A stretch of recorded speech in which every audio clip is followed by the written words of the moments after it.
जय हिंद to all my respected aspirants on behalf of Goyla classes. मैं आप सभी का स्वागत करता हूं। जैसे मेडिवल हिस्ट्री का जो लेक्चर है जो हरियाणा सिविल सर्विसेज के लिए मैं बना रहा हूं, उसका आज दूसरा वर्जन है, वो आपके सामने मैं लेके आ रहा हूं। उम्मीद करता हूं आप मुझे ज्वाइन करेंगे, मेरी सीरीज़ को फॉलो करेंगे, जिससे कि जो एग्ज़ाम आपका बहुत नज़दीक है वो आप इजीली क्रैक कर पाए। तो आइए शुरू करते हैं। तो शुरू करने से पहले जैसे आप अपनी स्क्रीन पे देख पा रहे होंगे, हमारा जो टॉपिक है आज का, जो लेक्चर 2 है इसका, ये अरब्स एंड अफ्रीका के बारे में है। देखिए, पहले मैं शुरू करने से पहले ये बता रहा हूँ कि जो मेरा सोर्स है वो सतीश चंद्र है। जैसा कि मैं हमेशा कहता हूँ कि हिस्ट्री में अलग अलग राइटर्स अलग अलग फैक्ट्स देते हैं, तो ऐसा ना हो मैं आपको कोई फैक्ट्स दे रहा हूँ तो आप उससे एग्री ना हो। देखिए, एक उदाहरण मैं दे देता हूं। जैसे कि मैंने बताया है, वास्को ड गामा जो कालीकट 1498 में पहुंचे थे, एज पर राजीव एहर, जिनकी बुक आती है स्पेक्ट्रम नाम से, काफ़ी फेमस बुक है, वहां पर लिखा गया है कि अब्दुल माजिद जो गुजराती पायलट हैं वो आए थे वास्को ड गामा के साथ, एज पर राजीव एहर। और वहीं पर सतीश चंद्र के हिसाब से उनका नाम है इब्न माजिद, जो राजीव एहर कहते हैं अब्दुल माजिद। तो इसीलिए मैं आपको पहले ही बता देता हूं कि मेरा जो सोर्स है वो एक सतीश चंद्र है। एंड डोंट वरी, इसमें मैं अपना जो एक्सपीरियंस है प्लस जो इसमें कुछ वर्ल्ड हिस्ट्री होती है वो मैं इसमें आपको जोड़ के दूंगा, जिससे कि आपकी तैयारी बहुत आसान हो जाए। राइट, तो एक बार पिछला देख लेते हैं। हमने क्या पढ़ा था? हमने पढ़ा था कि एक बहुत बड़ा रोमन साम्राज्य हुआ करता था। एक सेकेंड, पेन ले लेता हूं मैं। बहुत बड़ा रोमन साम्राज्य हुआ करता था जो टूटा पूरब और पश्चिम में। ये आपको दिख रहा होगा, ये वाला हिस्सा पूरब का बना है, और जो उत्तरी अफ्रीका है ये भी पूरब के हिस्से में आया था। और पूरब की राजधानी जो थी वो बेजेंटीन थी, या कॉन्स्टेंटिनोपोल भी इसे कहा गया है, वो आप मेरे पिछले लेक्चर में देख लीजिएगा। और जो पश्चिम वाला है इसकी जो राजधानी थी वो रोम बनी। रोम यहाँ पर है, रोम बनी। राइट, और मैंने ये भी बताया था कि जो पूर्वी जो रोमन साम्राज्य बनाया उसके जो चर्च थे उनको कहा गया Greek Orthodox church, Orthodox church. और जो पश्चिम का जो साम्राज्य बना, रोम साम्राज्य बना, उसका जो चर्च हुआ करता था उसका नाम था कैथोलिक चर्च। चलिए, अब ये कैथोलिक चर्च के वजह से ही प्रोलिटेरिएट या प्रोटेस्टेंट चर्च बना, प्रोटेस्टेंट चर्च बना, और जो रेनेसा लेके आया वो हम आगे देखेंगे। डोंट वरी, मैंने आपको बोला है कि वर्ल्ड हिस्ट्री भी आपको मैं इसमें बहुत ईजी वे में करवा दूंगा। तो आगे अब हम देखेंगे कि यूरोप का तो हमने देखा कैसे विभाजन हो गया था। अब साथ ही साथ जो यूरोप टूटा था वो third quarter of 6th century, यानी कि 550 से 575 के बीच रोम साम्राज्य टूटा था। अब देखिए, यहीं पर और भी कुछ होता है, वो होता है with respect to Arab and Africa. अब देखते हैं क्या होता है, उसको एक बार समझ लेते हैं। देखिए, यहां पर एक स्लाइड आपको दिखेगी, एक सेकेंड, ये देखिए आप, अरब वर्ल्ड। तो यहां पर एक पिक्चर है, देखेंगे आप, ये मॉस्क है और यहाँ पर सनराइज हो रहा है। यानी कि मैं ये दिखाना चाह रहा हूँ इस स्लाइड से कि अब कहीं ना कहीं जो इस्लाम है, इस्लाम का उदय होगा, इस्लाम का उदय होगा, यानी कि इस्लाम विल राइज। तो कैसे राइज होता है मैं ऑलरेडी बता चुका हूँ मेरे करंट सीरीज में। तो देखेंगे, मैं फिर आपको बताता हूँ कि एक पैगंबर, प्रॉफिट मोहम्मद, इनको पैगंबर भी कहा जाता है, इंग्लिश में प्रॉफिट, हिंदी में पैगंबर। तो बिल्कुल निश्चिंत रहिए, जो ऑडियंस है मेरी, इंग्लिश हिंदी में दोनों को कवर करूंगा। तो जो पैगंबर हैं मोहम्मद, जो पैगंबर मोहम्मद साहब हैं, उनका जो जन्म होता है वो होता है 570, और कहीं पर 571 भी लिखा हुआ है, क्योंकि इसमें अलग अलग जो इतिहासकार हैं, हिस्टोरियन हैं, उन्होंने अलग अलग बताया है, तो हम दोनों डेट को कंसीडर कर रहे हैं। तो 570 और 571 में इनका जन्म हुआ था, और इन्होंने मक्का टू मदीना का सफ़र किया था, जो कि आप जानते हैं कहाँ पड़ता है, सऊदी अरेबिया में। और वहाँ से 625 में इन्होंने ये सफ़र किया था, और यहीं से इस्लाम का उदय हुआ। और इस उपलक्ष्य में हिजरी कैलेंडर बनाया गया। हिजरी कैलेंडर, जो इस्लामिक जो लोग हैं वो हिजरी कैलेंडर को बहुत मानते हैं। वो कब बना? 625, और 625 ही है जब मक्का टू मदीना सफ़र किया किसने? पैगंबर मोहम्मद साहब ने। राइट, और पैगंबर मोहम्मद साहब की जो मृत्यु होती है वो 632 में होती है। तो ये डेटा थोड़ा आपने याद रखना है। तो आप यहाँ से जितना भी मैंने आपको डेटा दिया, आपको क्या समझ में आता है कि कहीं ना कहीं, क्या मैं इस तरह से लिख सकता हूँ, 7वीं शताब्दी जो है, 7th जो सेंचुरी है, उसके फर्स्ट हाफ में इस्लाम का राइज हो जाता है, इस्लाम का उदय हो जाता है। क्योंकि मैंने भी बताया आपको 625 में इस्लाम का उदय होता है। तो हम कह सकते हैं 7वीं शताब्दी के जो पहला भाग है, पहला जो आधा भाग है, फर्स्ट हाफ जो है, वहां पर इस्लाम का उदय हो जाता है।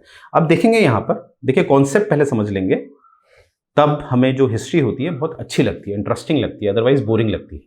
अब देखिए धर्म का उदय होने से क्या फर्क पड़ता है। देखिए जब रिलीजन यानी कि धर्म का जब उदय होता है तो धर्म क्या करता है, एकता लाता है, एकता लाता है। अब कैसे लाता है, इमेजिन करिए यहां पर कोई एक्स ट्राइब्स हैं, जनजाति है, यहां पर कोई वाई है, कोई जेड है यानी कि जी है, ये आपस में लड़ रही है, मान लीजिए लड़ रही है आपस में, इनकी आपस में लड़ाई हो रखी है और ये इससे भी लड़ रहा है, ठीक है, आपस में लड़ाई हो रही है।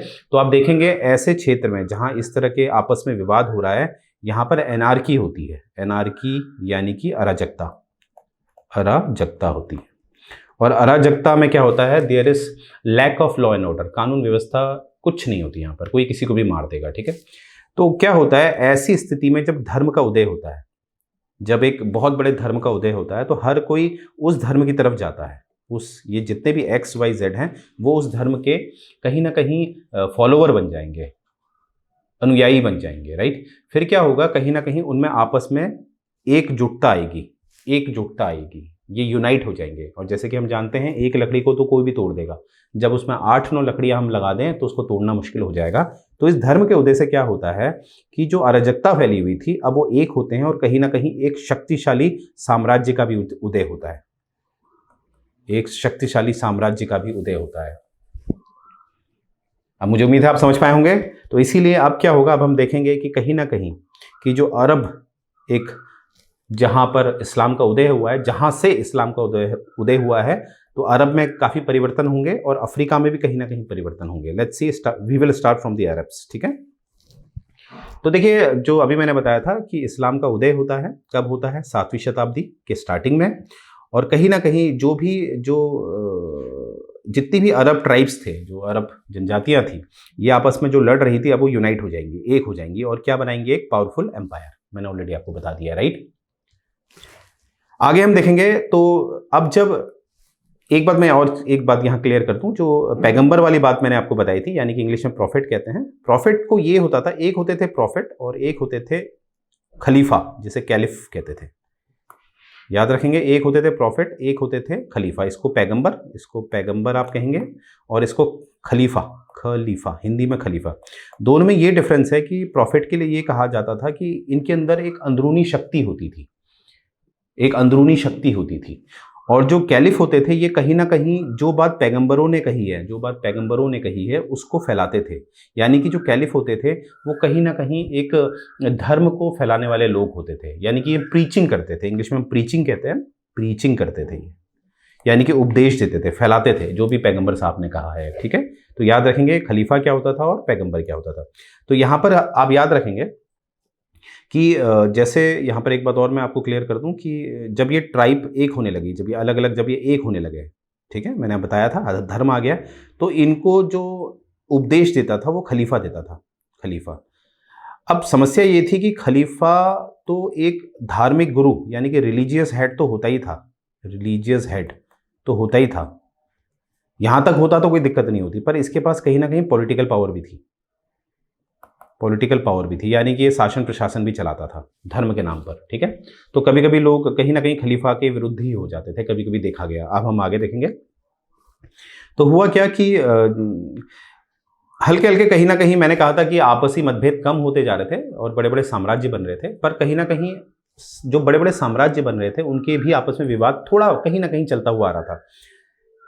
देखिए ऐसा है कि जो पैगंबर होते थे, देखिए एक बात मैं फिर बता दूं, मुझे पता है कि मैं आपको बहुत एक्सप्लेन कर रहा हूं, इसलिए कर रहा हूं क्योंकि कॉन्सेप्ट क्लियर चाहिए मुझे, राइट, कॉन्सेप्ट बिल्कुल क्लियर चाहिए। तो देखिए जो पैगंबर ने जो भी बात कही, तो यहाँ पर एक खलीफा मान लेते हैं, ये काल्पनिक मैं आपको बता रहा हूँ, एक खलीफा एक्स है और यहाँ पर एक खलीफा वाई है।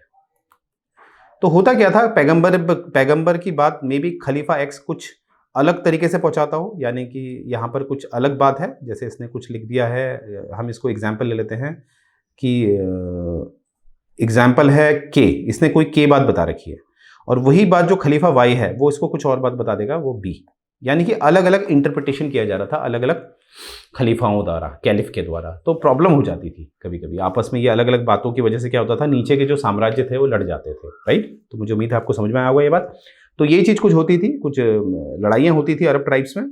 तो 8वीं शताब्दी के मध्य में क्या होता है, जो दमस्कस का जो खलीफा है, दमस्कस कहाँ पर है, इराक। एक बार देख लेते हैं, जैसे इसमें एक सेकेंड, अगर वर्ल्ड मैप अवेलेबल है मुझे, चलिए इसमें वर्ल्ड मैप अभी मुझे अवेलेबल नहीं है, तो फिर भी मैं आपको बता देता हूँ कि जो दमस्कस है ये आपके आज के समय पे जो इराक है उसकी कैपिटल है।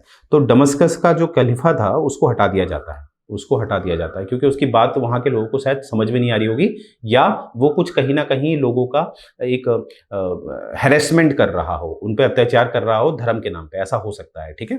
तो इसलिए वहाँ के लोग उन्हें हटा देते हैं और एक नई डायनेस्टी, एक नया वंश सामने आता है, वो अब्बासिड। अब्बासिड आ जाते हैं कहाँ, डेमेस्कस में, ठीक है। वहाँ के डेमेस्कस के कैलिफ को हटा दिया जाता है और एक नया वंश वहाँ आ जाता है, वो है अब्बासिड साम्राज्य, ठीक है। ये बात याद रखेंगे। और ये अपनी जो कैपिटल बनाते हैं वो कहाँ बनाते हैं, बगदाद में। बगदाद में अपनी राजधानी बनाते हैं। तो एग्जाम वाइज अभी आपको एबेसिड्स को याद रखना, एबेसिड्स कौन थे, ठीक है। अब एबेसिड्स क्या कहते थे, देखिए उस समय क्या होता था कि ऐसी कोई साइंटिफिक सोसाइटी तो होती नहीं थी, वैज्ञानिक बातें होती नहीं थी वहां पर। ज्यादातर क्या किया जाता था, जो भी वंश आता था वो ज्यादातर क्या करता था, अपने आप को किसी धर्म गुरु से लिंक कर देता था कि मैं उसी के वंश से हूं। तो इसीलिए एबेसिड ने क्या बोला कि भैया हम उसी वंश के हैं जहां के पैगंबर मोहम्मद साहब थे। तो होगा क्या, लोग उनसे डरेंगे, फिर लोग उनकी गुलामी स्वीकार करेंगे, वो कहेंगे ये तो पैगंबर मोहम्मद के ही वंश के हैं भैया, ठीक है। जैसे कि बलबन ने भी क्या किया था, उसने अफरासियाब, जो ईरान का जो शासक था, जो ईरान में जिसका नाम चलता था, जो गुरु था, उसका वंशज बोला अपने आप को, किसने, बलबन ने, अफरासियाब का, ठीक है। तो वो ही बात यहाँ पर आई, अब्बासिड ने क्या कहा, हम पैगंबर मोहम्मद के क्या है, वंशज हैं। क्यों कहा मैंने बता दिया, जिससे कि लोग डरे और जो वो कहें वो माने। और देखिए अब जब अब्बासिड यहाँ पिक्चर में आए तो आप देखेंगे कि ये जो पिक्चर आप देख पा रहे हो, ये वाला हिस्सा, ये अरब्स वाला हिस्सा है, और यहाँ पर आप देख रहे होंगे, यहाँ पर है आपका लाल सागर, रेड सी, और यहाँ पर है आपका पर्शियन गल्फ। ये वाला है आपका, एक्स वाला पॉइंट है पर्शियन गल्फ और वाई वाला पॉइंट है आपका रेड सी। और देखेंगे यहीं से कहीं ना कहीं ज़्यादातर जो भारत और जो यूरोप था व्यापार करता था। तो ये एक स्ट्रैटेजिक लोकेशन थी। तो जैसे अरब्स यहाँ पर बहुत बड़े मजबूत एम्पायर में खड़े हुए because of the rise of Islam, तो होता क्या है कि ये बहुत, इनके पास काफ़ी बिजनेस आता है, काफ़ी व्यापार इन्हें मिलता है, और उस वजह से इनकी जो आर्थिक स्थिति है वो काफ़ी अच्छी हो जाती है, काफ़ी अच्छी, काफ़ी अच्छा खासा टैक्स लेते थे वहाँ। क्योंकि जिस समय की हम बात कर रहे हैं तो याद रखेंगे हम 7वीं और 8वीं शताब्दी की बात कर रहे हैं, और आपको पता है जो नया रास्ता ढूंढा गया है वो 1498 यानी कि 15वीं शताब्दी के अंत में ढूंढा गया है। तो अभी यही रास्ता है। तो जहाँ मोनोपोली है तो वहाँ पर तो आर्थिक स्थिति अच्छी होनी है, क्योंकि कोई भी कर लगा सकते हैं, राइट। तो इनके पास इतना पैसा आ जाता है कि ये फिर एक नई तरह की करेंसी लॉन्च करते हैं, यानी कि सोने की करेंसी का नाम ये दिनार रखते हैं, और जो चांदी की करेंसी होती है उसका नाम दिरहम।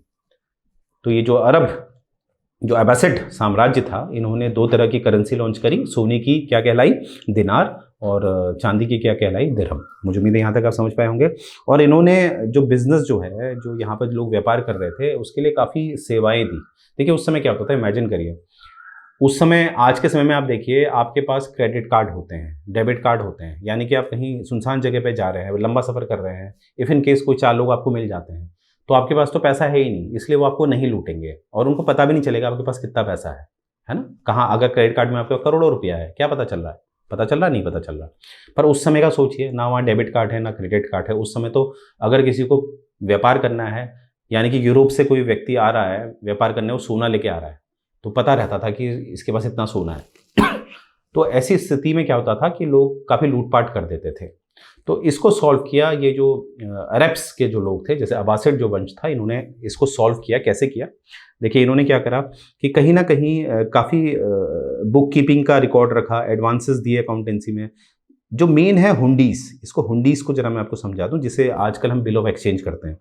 इसमें हुंडीज में क्या होता था, जैसे आज हम इसको बिल ऑफ एक्सचेंज कहते हैं। जब इकोनॉमिक्स वाली मैम आपको पढ़ाएंगी बिल ऑफ एक्सचेंज, याद रखेंगे इसको पहले हुंडीज कहा जाता था, जो अरब्स के द्वारा लाया गया था, राइट। देखिए होता क्या था हुंडीज में, मैं आपको हुंडीज समझाने जा रहा हूँ। जैसे मान लेते हैं कोई एक्स है जो यूरोप से व्यापार करने आ रहा है भारत की तरफ, वाई में मैं यूरोप से कोई एक्स व्यापार करने आ रहा है, किधर आ रहा है, भारत की तरफ। एक सेकंड, इसको हटा देते हैं, इंडिया, एक सेकंड, इंडिया की तरफ आ रहा है, ठीक है। अब जब ये एक्स आएगा अगर इसके पास काफ़ी सोना होगा तो बीच में से लूट दिया जाएगा। तो यहाँ पर क्या होगा, इसके पास मानते हैं, एक एग्जाम्पल दे रहा हूँ, 100 रुपये हैं इसके पास, छोटा सा अमाउंट ले लेते हैं, 100 रुपये। तो वो क्या करेगा, 100 रुपये जो है, यानी कि 100 रुपये के जो सोना उसके पास है, 100 रुपये के बराबर सोना उसके पास है, वो सोना कहाँ दे देगा, इनको दे देगा, किसको, अरब वालों को। और अरब वाले क्या करेंगे, उसे एक लेटर दे देंगे, एक, क्योंकि जो राइटिंग है वो तो डिस्कवर हो चुकी थी, ठीक है। और ये लेटर लेके ये कहाँ जाएगा, यहाँ।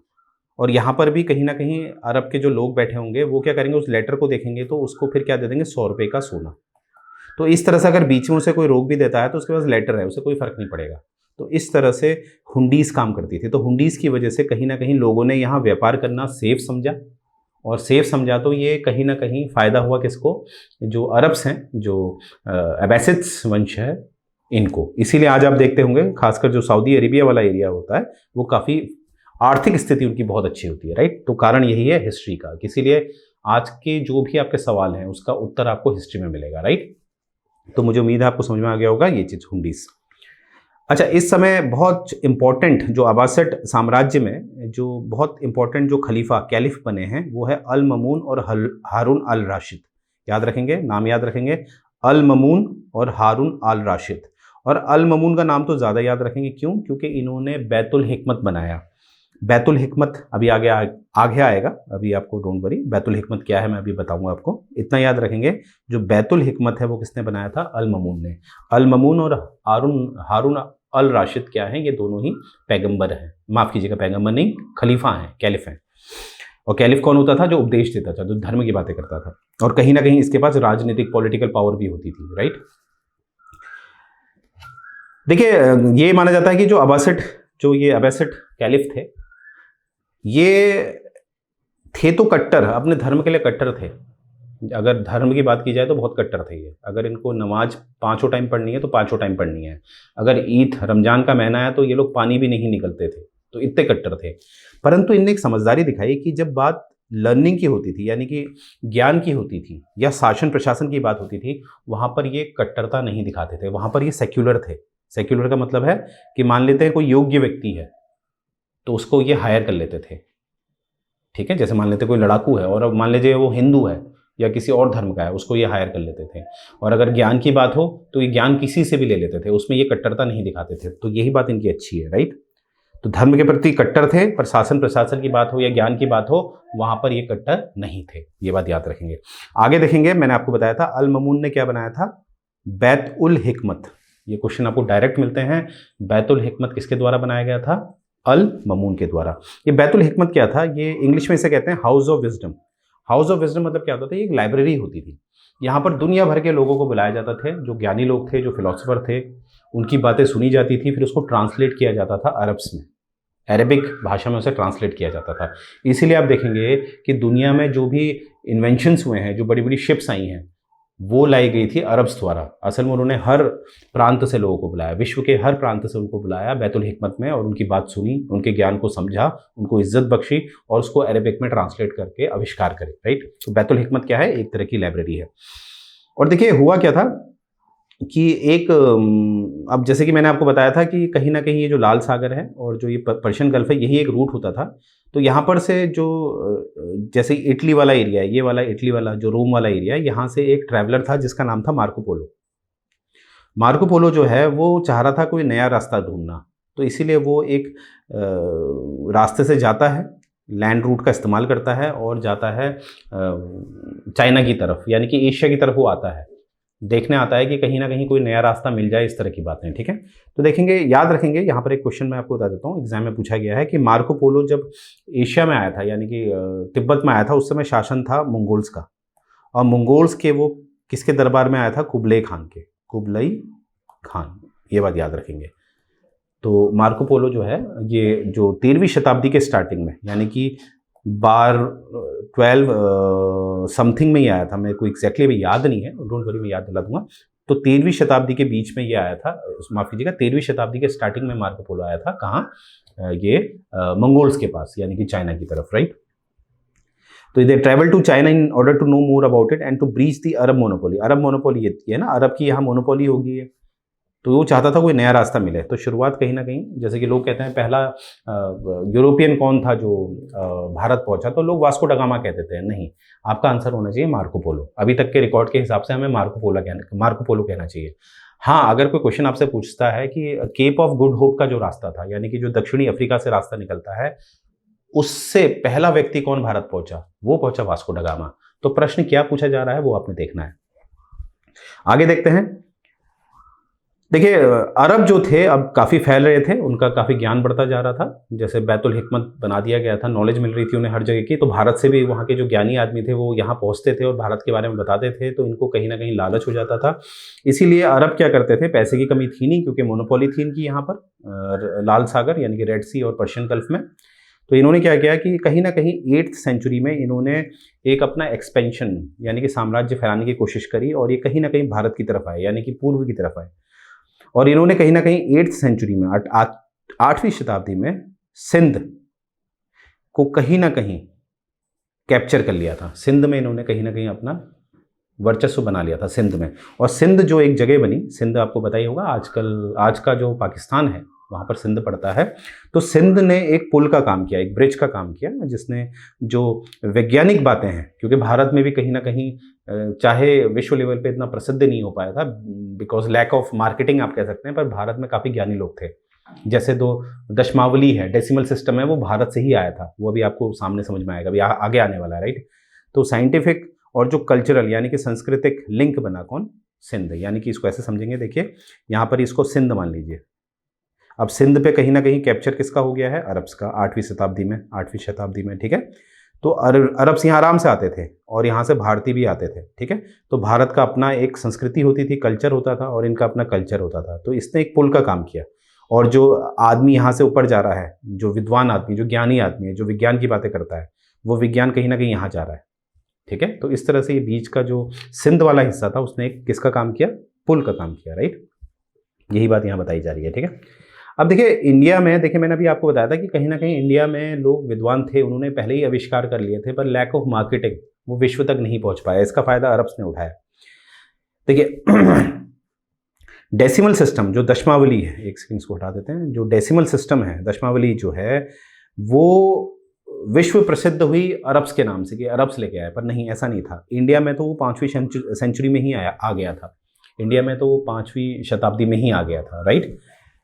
और कहीं ना कहीं फिर वो अरब गया, 5वीं शताब्दी में अरब गया, और कहीं ना कहीं 9वीं शताब्दी में इसको जो अल ख्वारिज़मी है, जो अरब का मैथमेटिशियन है, जो गणितज्ञ है अरब का, अल ख्वारिज़मी, उसने इसको प्रचलित किया। कब, 9वीं शताब्दी में। पर भारत में तो ये 5वीं शताब्दी में ही आ गया था, ठीक है। इसलिए आप देख रहे होंगे कि हम आपको कुछ भी पढ़ाते हैं तो हमें मार्केटिंग करनी होती है। अगर हम पे टैलेंट है तो हमें कहीं ना कहीं मार्केटिंग करनी होती है। आप तक जो भी हमने प्रयास करे हैं, जितना एक्सपीरियंस हमें है, उस तक आप तक पहुंचाया जाता है, राइट। तो मार्केटिंग बहुत ज़रूरी होती है और तब से होती है, ठीक है। तो अल ख्वारिज़मी का नाम याद रखेंगे। ये कौन है, अरब मैथमेटिशियन, जिसने डेसिमल सिस्टम को 9वीं शताब्दी में फैलाया, विश्व में फैलाया, राइट। आगे देखेंगे। अब यही जो डेसिमल सिस्टम था, इसको फिर आगे यूरोप कौन ले जाता है, अबेलड। अबेलड एक मॉन्क है, जो मॉन्क होते हैं ना, यानी कि इसको जो धर्म के लिए समर्पित हो जाते हैं उसे मॉन्क कहते हैं। तो अबेलड साहब जो हैं यूरोप के, ये से कहाँ ले जाते हैं, 12वीं शताब्दी में यूरोप।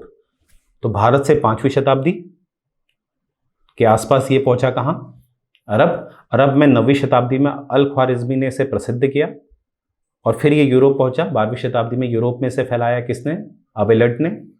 और कहीं ना कहीं अबेलड ने बोला कि ये अरब से आया हुआ है, इसीलिए वैश्विक तौर पर, वर्ल्ड वाइड ये माना जाता है कि डेसिमल सिस्टम कौन लेके आए, अरब्स। पर असल में कौन लेके आए थे, भारतीय। तो हमें भारतीय होने का प्राउड है, राइट। अब देखिए और भी ट्रांसलेशन हुए हैं। जैसे भारत का जो पंचतंत्र था, उसको कहा गया कलीला व दिम्मा, ठीक है। यानी कि इसे कहा गया कलीला व दिम्मा, कहाँ, अरब्स में, ठीक है। और इसको यूरोप में कहा गया एसॉप्स फेबल्स। क्या कहा गया, एसॉप्स के फेबल्स। तो आपसे एग्जाम में पूछा जा सकता है कि पंचतंत्र का अरेबिक वर्जन क्या था, कलीला व दिम्मा। और जो यूरोप का वर्जन था, जो यूरोप में पहुंचा गया, वो क्या था, एसॉप्स फेबल्स। तो शुरुआत अभी भी कहाँ से हुई, भारत से, पंचतंत्र। अब देखिए अरब्स ने क्या किया कि कहीं ना कहीं एक आविष्कार करे, कुछ नए यंत्र लेके आए, डिवाइसेस लेके आए, जिसमें कि अब ओपन सी पे शिप्स जा सकते थे। और ये कहीं ना कहीं 15वीं शताब्दी तक चला। अब कहने का तात्पर्य क्या है, ध्यान से देखेंगे।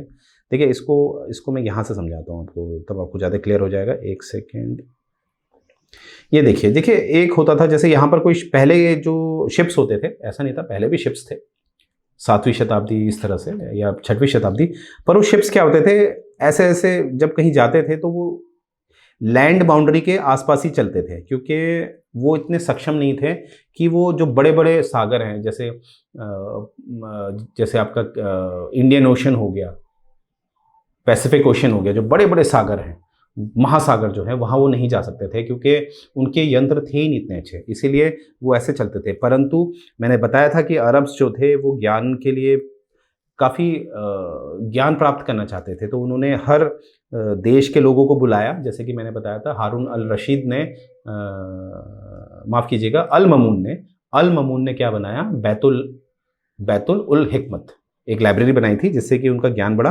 तो इन्होंने इसी वजह से, इस ज्ञान की वजह से ऐसे ऐसे यंत्र बना दिए थे कि जो नए जहाज़ आ रहे हैं अब वो ओपन सी में जा सकते थे। ओपन सी आप समझ गए होंगे क्या मैं कहना चाह रहा हूँ, कि बड़े बड़े सागर, यानी कि वो जो भूमि होती थी उससे काफ़ी दूर तक वो जा सकते थे।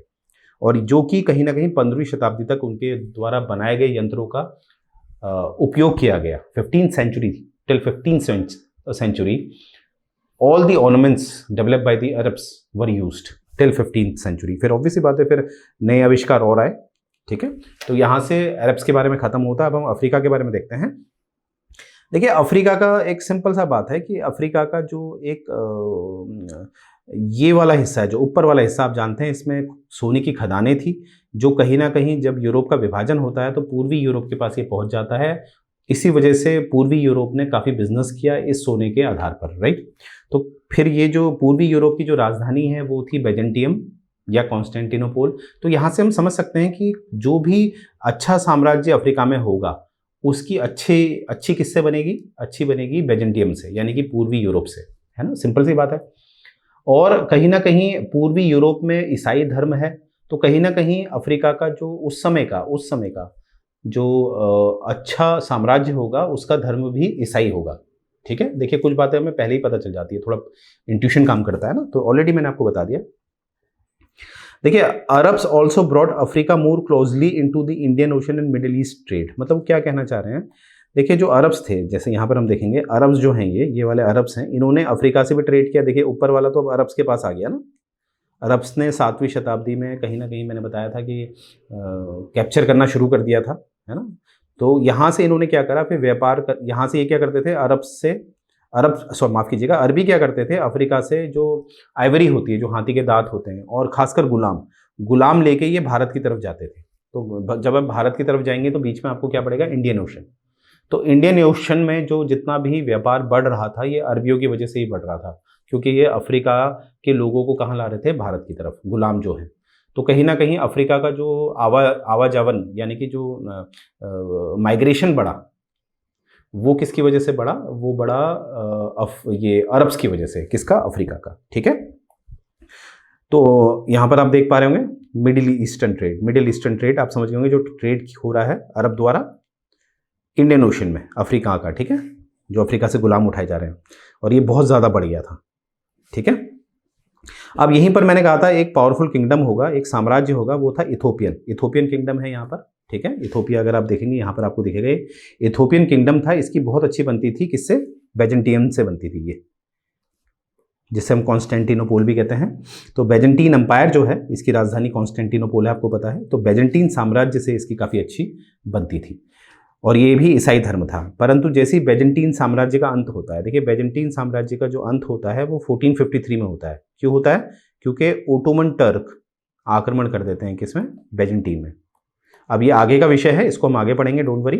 फिलहाल इतना याद रखेंगे कि कहीं ना कहीं जो इथोपियन किंगडम था उसकी बहुत अच्छी बनती थी बैजेंटियम से, ठीक है। और यहाँ इथोपिया में रहने वाले लोग कहलाते थे हबशी। क्या कहलाते थे, हबशी। पर बाद में क्या हुआ, जब ओटोमन टर्क आए तो इनके साथ काफ़ी गलत हुआ, क्योंकि जो ओटोमन टर्क थे वो इस्लाम को मानते थे, और जो इथोपियन थे ये ईसाई धर्म को मानते थे, तो इनके साथ काफ़ी अत्याचार हुआ, राइट। तो यही बात इसमें बताई गई है। तो यहाँ से आप देख पा रहे होंगे कि अफ्रीका का भी अंत कहीं ना कहीं, मतलब अफ्रीका का जो एक हबशी वाला जो लोग थे, यानी कि जो इथोपियन साम्राज्य के लोग थे, उनका भी अंत हुआ लगभग साथ साथ किसके, जब अंत हुआ बेजेंटीन साम्राज्य का, क्योंकि ओटोमन टर्क आ गए थे 1453 में, ठीक है, 15वीं शताब्दी में। तो ये बात याद रखेंगे। तो यहाँ से आपको समझ में आया होगा। एक बार जस्ट ले लेते हैं, हमने क्या पढ़ा है अभी तक। यूरोप जो है, यूरोप का विभाजन हुआ दो में, वेस्ट यानी कि पश्चिम और ईस्ट, ये हमने देखा। और हमने देखा कहीं ना कहीं जो ईस्ट है, उत्तरी अफ्रीका इसके पास आया था तो सोना सब इसे मिला, और वेस्ट में हमने देखा कहीं ना कहीं एक समय डार्क एज आ गया था, क्योंकि इनके पास कुछ था ही नहीं। फिर उन्होंने खेती में काम किया और खेती की वजह से इन्होंने कहीं ना कहीं काफ़ी विकास किया, ठीक है। और आगे हम देखेंगे कि यहीं पर हमने अब अरब्स के बारे में पढ़ा। अरब्स के बारे में आपने देखा कि इस्लाम का उदय होता है। इस्लाम का उदय होता है, कब होता है, 625 में मक्का टू मदीना चलते हैं, ठीक है। और यहीं पर मैंने आपको बताया था 631 में पैगंबर मोहम्मद की मृत्यु होती है। और जब इस्लाम का उदय होता है तो बड़े बड़े साम्राज्य बनते हैं। फिर खलीफा पिक्चर में आते हैं। पैगंबर और खलीफा में मैंने आपको फ़र्क बता दिया है। पैगंबर के पास एक अंदरूनी शक्ति होती थी और खलीफा बाद में आए और उन्होंने उपदेश दिए। तो कहीं ना कहीं खलीफा एक धार्मिक गुरु यानी कि रिलीजियस हेड के साथ साथ कहीं ना कहीं क्या बना, राजनीतिक गुरु। तो जहां उसके पास पॉलिटिकल पावर आई तो उसका उसने मिसयूज़ करने लगा। तो आपको पता है 8वीं शताब्दी में कहीं ना कहीं जो डेमस्कस का जो खलीफा था उसको हटा दिया गया और एक नया वंश स्थापित हुआ, अब्बासिड स्थापित हुआ, जिसने कहीं ना कहीं काफ़ी अच्छा काम किया, जो अपने धर्म के प्रति तो कट्टर था परंतु ज्ञान और शासन प्रशासन के प्रति वो कट्टर नहीं था, ठीक है। इसीलिए जैसे अल ममून ने बैतुल हिकमत की स्थापना करी, राइट, वो मैंने आपको बताया था। और साथ में हमने अफ्रीका देखा। अफ्रीका में आपने देखा एक पावरफुल एम्पायर था इथोपिया कहीं ना कहीं उसकी अच्छी बनती थी किससे, बेजेंटीन साम्राज्य से। परंतु बेजेंटीन साम्राज्य का जब अंत होता है 1453 में, क्योंकि ओटोमन टर्क आक्रमण कर देते हैं, तो बेजेंटीन जहां खत्म होता है तो इथोपिया भी कहीं ना कहीं खत्म होने लगता है। अच्छा, आगे देखेंगे कि अरब्स ने कहीं ना कहीं जो इथोपियन साम्राज्य था यानी कि अफ्रीका का जो हिस्सा था उससे काफ़ी व्यापार बढ़ाया, क्योंकि यहाँ से गुलाम वो खरीदते थे और गुलाम को कहाँ पहुँचाते थे, इंडिया में, और इंडियन ओशन में काफ़ी इन्होंने व्यापार बढ़ाया। तो मुझे उम्मीद है यहाँ तक आपको समझ में आया होगा। अब हम नेक्स्ट जो क्लास लेंगे वो लेंगे east and south east Asia की, क्योंकि अभी हमने एक और जो फेसेट है, पहलू है, वो भी समझना है। ईस्ट और साउथ ईस्ट एशिया, यहाँ पर क्या चल रहा था उस समय। अभी तक हमने देख लिया यूरोप में क्या चल रहा था, अरब में क्या चल रहा था, अफ्रीका में क्या चल रहा था, ठीक है। क्योंकि हिस्ट्री को समझने के लिए हमें बैकग्राउंड तैयार करना पड़ता है। तो यहाँ पर आप देख पा रहे होंगे जो महक स्वामी मैम है, यहाँ से गोयला क्लासेस से ही उन्होंने अपनी तैयारी की थी। पहले SDM सेलेक्ट हुई थी, फिर अब IPS बन चुकी हैं, क्योंकि उन्होंने अपनी तैयारी यहाँ से नहीं छोड़ी। तो अब हमारा एक पोटेंशियल है वो आप देख सकते हैं। और यहाँ पर एक HCS के लिए एक कोर्स है जिसमें आप देख पा रहे होंगे टेस्ट सीरीज़ है, 8 सेक्शनल हैं plus 6 full time test series है। इसको आप कभी भी एक्सेस कर सकते हैं और इट विल कॉस्ट यू 999, जो कि पहले 1999 माफ़ कीजिएगा 1999 की थी, अब इट विल कॉस्ट यू 999। तो जल्दी से एनरोल हो जाइए। और ये देखिए महक स्वामी का जो चैट है, जिन्होंने जो एक होता है थैंक्स गिविंग चैट जो होती है, मैं चाहता हूँ आप भी सिलेक्शन लीजिए और हमें ज़रूर हमारी मेहनत का जो भी जो आप रिवार्ड देना चाहते हैं वो आप हमें दीजिए। और यहाँ पर आप देख पा रहे होंगे कि सर्व ज्ञान का जो ऑल हरियाणा GS टेस्ट 2023 के टेस्ट 2 है वो आप हमारी वेबसाइट में जाकर आप इसे डाउनलोड कर सकते हैं। और इसमें सारा बजट भी डिस्कस किया गया है हरियाणा का। और ये हमारा टेलीग्राम चैनल है, आप देख सकते हैं। तो इसमें डेली अपडेट्स मिलते हैं, बुकलेट्स मिलती है, PDF मिलती है। तो फटाफट ज्वाइन करिए, भीड़ में मत आइए। Thank you.